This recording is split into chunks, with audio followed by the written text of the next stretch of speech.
Halo teman-teman, aku Alika. Di sini aku bakal nampilin aksi nyata tentang teknologi dan pengaruhnya. Kalian tahu nggak sih kalau sebagian penduduk Indonesia adalah generasi Z atau biasa kita sebut dengan Gen Z? Berdasarkan dari sensus penduduk tahun 2020, sekitar 27,94% dari penduduk Indonesia itu merupakan Gen Z.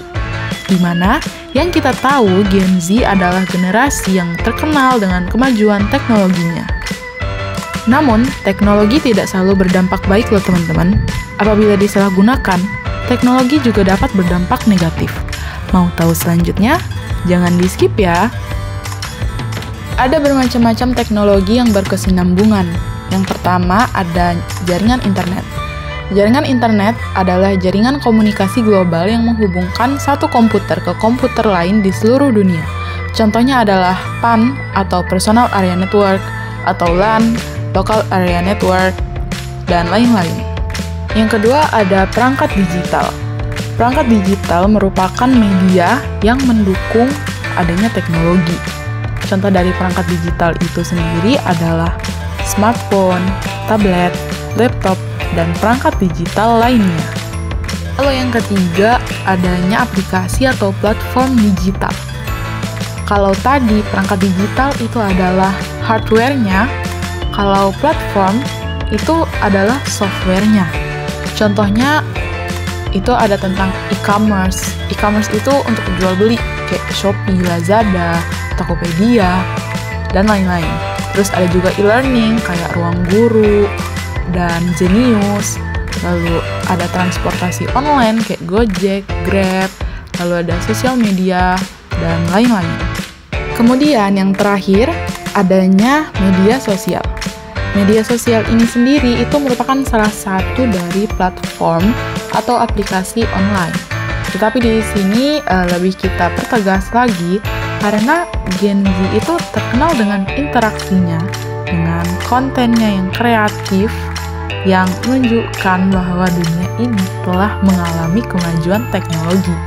Dampak dari adanya teknologi, yang pertama ada kemudahan mengakses suatu informasi. Jadi, dengan menggunakan teknologi, kita bisa mengetahui informasi dari manapun dan dengan cepat. Itu adalah dampak positifnya. Yang kedua, adanya pelayanan yang efektif. Jadi, dengan menggunakan teknologi, baik itu lembaga, pemerintah, atau instansi lainnya, itu dapat melakukan pelayanan kepada masyarakat kapanpun dan dimanapun. Dan dari masyarakatnya pun, mereka merasa nyaman karena efektivitas dari pelayanan tadi. Mereka tidak perlu tuh menunggu berjam-jam hanya untuk sekedar konsultasi.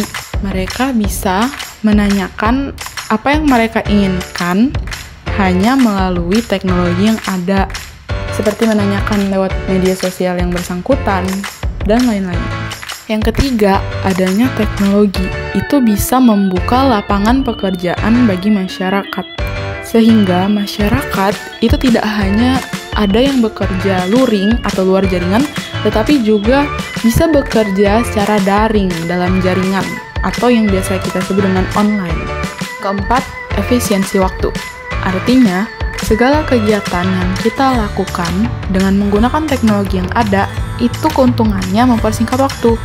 Contohnya, kita mengirim surat dengan menggunakan aplikasi Gmail. Mengirim surat menggunakan aplikasi Gmail itu tidak membutuhkan waktu yang lama, malah kurang dari 1 menit. Sangat berbeda apabila kita mengirim surat secara manual, yang suratnya akan sampai beberapa hari kemudian. Terakhir, kegiatan pembelajaran menjadi lebih efektif dan menarik. Biasanya, kita melakukan kegiatan pembelajaran itu dengan menggunakan metode ceramah. Nah, dengan menggunakan teknologi ini, kita bisa tuh membuat video pembelajaran berupa animasi, ilustrasi, dan lain-lain. Biasanya di sosial media, itu cara pembelajarannya menggunakan bahasa yang lebih menarik dan mudah dipahami oleh siswa. Teknologi ini juga memiliki dampak negatif loh teman-teman. Yang pertama, itu berkurangnya sosialisasi secara langsung antar satu dan yang lain. Beberapa dari masyarakat mungkin menjadi individualis karena mereka asik dengan dunia digital mereka, tanpa memikirkan mereka mempunyai kehidupan lain. Teknologi juga dapat mengakibatkan kecanduan, karena seiring berjalannya waktu, aplikasi-aplikasi itu terus-menerus update dan memiliki isi yang menarik, sehingga masyarakat itu selalu penasaran dengan perkembangan-perkembangan teknologi yang ada. Ketiga, berkurangnya sumber daya manusia karena digantikan oleh teknologi. Jadi, kemajuan teknologi ini menyebabkan kemudahan dalam mengakses, dalam membuat sesuatu, sehingga tenaga kerja manusia itu tidak dibutuhkan lagi. Yang terakhir, dampak negatif dari adanya teknologi itu menimbulkan hate speech dan juga cybercrime. Contoh dari hate speech itu sendiri itu disebabkan oleh informasi yang mudah masuk tanpa disaring. Jadi orang-orang itu dengan sembarangan menilai tanpa tahu kebenaran itu valid atau tidak. Lalu contoh dari cybercrime itu ada penipuan, terus ada bullying yang termasuk dalam hate speech tadi, dan lain-lain. Jadi gimana sih cara mengatasi dampak negatif dari kemajuan teknologi tadi? Yang pertama, kita itu harus menjalin komunikasi yang baik. Tentunya menjalin komunikasi di dalam kehidupan yang sebenarnya ya teman-teman, bukan kehidupan online. Mungkin dari kita sendiri jangan terlalu kecanduan dengan teknologi.